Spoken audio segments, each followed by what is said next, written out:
berbicara tentang orang yang tuli ini merupakan satu kondisi yang tidak mengenakan. Jangankan kepada orang yang mengalaminya, kepada orang yang dekat dengan orang yang tuli pun, ini adalah satu kondisi yang tidak mengenakan. Kita capek berbicara, bahkan sampai berteriak, pesan kita tidak akan pernah dia dengarkan. Jadi orang yang tuli ini adalah orang yang tidak bisa atau tidak mungkin menerima kabar apapun tentang keselamatan. Tidak bisa dan tidak mungkin menerima atau mendengarkan firman, berita kelepasan, atau katakan sesuatu yang positif dalam hidupnya, karena dia tuli.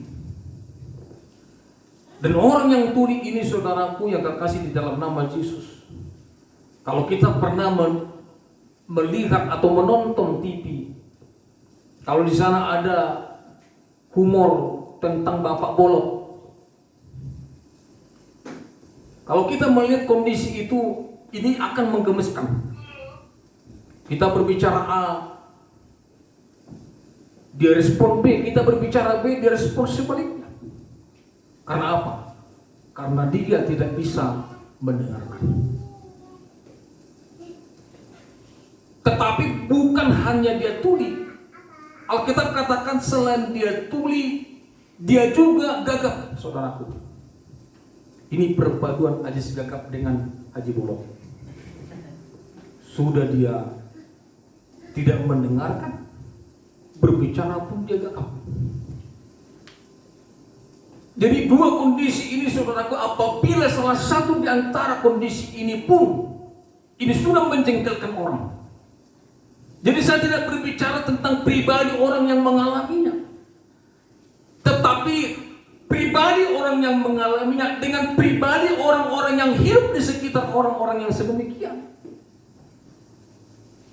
Dan mereka akan kesulitan berkomunikasi, mereka akan kesulitan berinteraksi kepada mereka ini.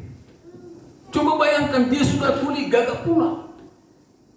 Inilah yang membuat orang-orang mengantarkan orang ini kepada Yesus supaya disembuhkan. Karena apa? Karena dia pun tidak tahu di mana siapa yang akan bisa menyembuhkan dia, karena dia tidak pernah merespon informasi dari luar.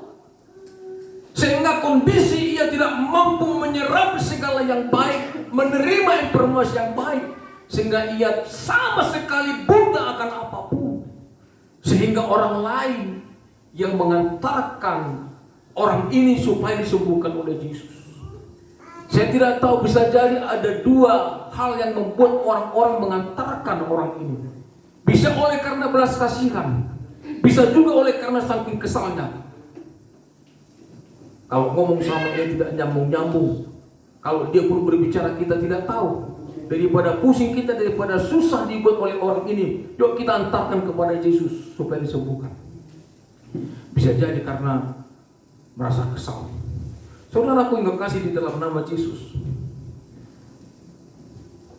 orang-orang inilah yang saya maksudkan adalah orang-orang yang tunarunggu ini dengan tunawicara ini, saudaraku, yang disembuhkan oleh Yesus. Dan Yesus berkata, Efata, terbukalah.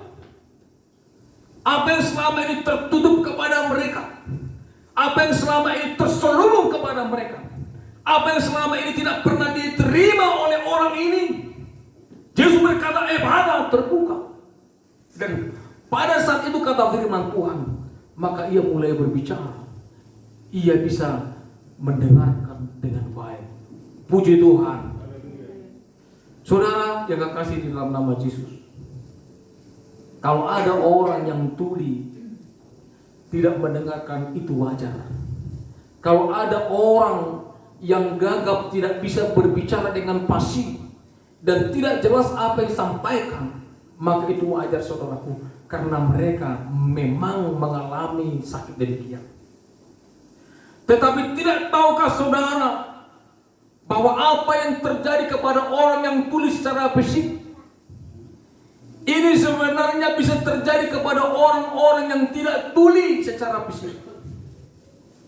Telinganya bisa mendengarkan, mulutnya bisa berbicara dengan baik.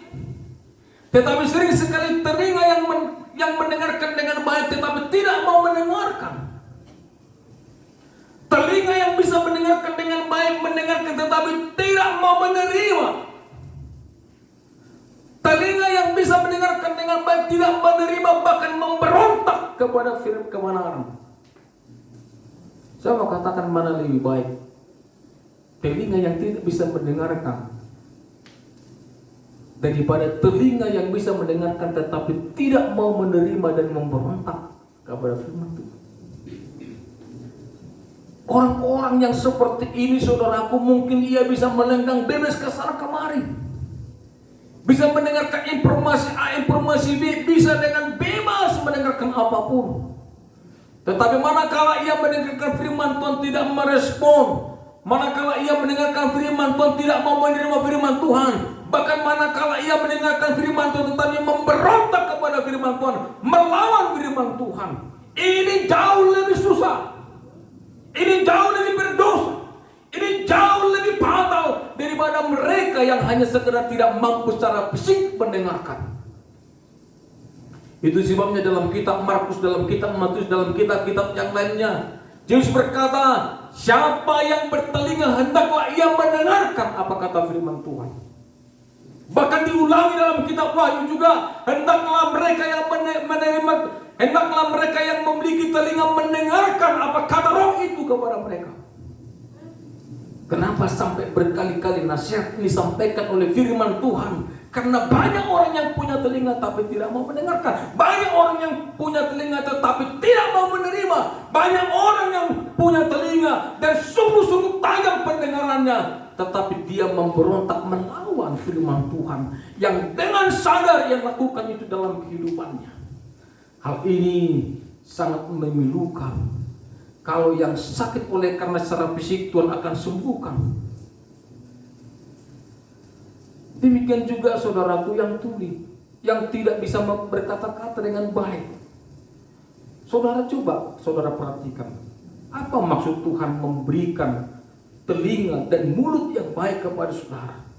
Apakah hanya supaya saudara bisa hahihi, supaya saudara bisa berkomunikasi dengan suami, dengan istri, dengan semua keluarga dengan bebas-bebasnya, tetapi tidak melakukan apa yang Tuhan kehendaki dalam kehidupan saudara? Semua yang diberikan oleh Tuhan itu dikehendaki oleh Tuhan supaya engkau pergunakan semuanya untuk kemuliaan Tuhan. Tidak ada satupun dalam semua unsur hidup kita ini yang tidak dikehendaki Tuhan untuk tidak memuliakan Tuhan. Tapi semuanya, kalau saudara baca baik-baik firman Tuhan, semua hidup kita ini dibentuk, dicipta supaya saudara menyenangkan hati Tuhan. Punya telinga menyenangkan hati Tuhan, punya mulut menyenangkan hati Tuhan, punya mata menyenangkan hati Tuhan. Tetapi apa engkau pergunakan itu sesuai dengan harapan Tuhan? Bukankah saudara hampir sama, bahkan lebih buruk dari mereka yang memang tuli? Kalau saudara tajam pendengaran tetapi tidak menerima firman Tuhan, kalau mulutmu bisa berbicara dengan baik tetapi hanya memperkatakan yang tidak baik, bahkan tidak mau memperkatakan yang baik. Saudara aku yang kekasih dalam nama Yesus, kalau saudara baca kitab Efesus, di sana dikatakan membicarakan hal-hal yang buruk pun jangan, kata firman Tuhan. Kita harus memiliki semua kapasitas ini untuk kemuliaan nama Tuhan. Amin. Semuanya harus kita berikan untuk kemuliaan nama Tuhan. Saudaraku, tetapi banyak orang yang tidak mau mempergunakan, yang gagal mempergunakan matanya dengan baik, gagal mempergunakan mulutnya dengan baik, gagal mempergunakan pikirannya dengan baik, gagal mempergunakan telinganya dengan baik. Ada firman tidak mau dia dengarkan, ada firman ditolak, ada firman untuk dibicarakan tetapi dia diam, ada firman untuk dibagi tetapi tidak mau dia bagi, padahal dia punya mulut, punya telinga, punya mata. Saudaraku yang kekasih dalam Yesus, hati-hati. Kalau saya dulu waktu sekolah minggu dan mengajar sekolah minggu, ada lagunya. Ada lagunya itu. Hati-hati gunakan mulutmu hati-hati gunakan matamu, karena Bapa di surga selalu lihat ke bawah. Hati-hati gunakan mulutmu. Amin. Saya nggak tahu apa kalian langsung besar tidak pernah mencicipi sekolah minggu, sehingga mulut saudara tidak pernah menyampaikan firman Tuhan yang baik. Saya nggak tahu apa saudara tidak pernah ikut anak sekolah minggu, sehingga telinga saudara tidak mau menerima firman Tuhan, karena firman Tuhan itu menegur, karena firman Tuhan itu mendidik, karena firman Tuhan itu menusuk. Saudara, apa yang dikasih dalam manusia, kita harus berubah, saudaraku. Kalau ada di antara saudara yang malas beribadah, cukup berdoa kepada Tuhan supaya Tuhan berikan semangat, supaya Tuhan berikan Roh Kudus, supaya Tuhan berikan yaitu sesuatu yang membuat saudara bergairah. Itu jauh lebih baik daripada pendeta kau salahkan, si tua kau salahkan. Apa hubungannya kau yang tidak beribadah dengan pendeta yang nggak ada hubungannya dengan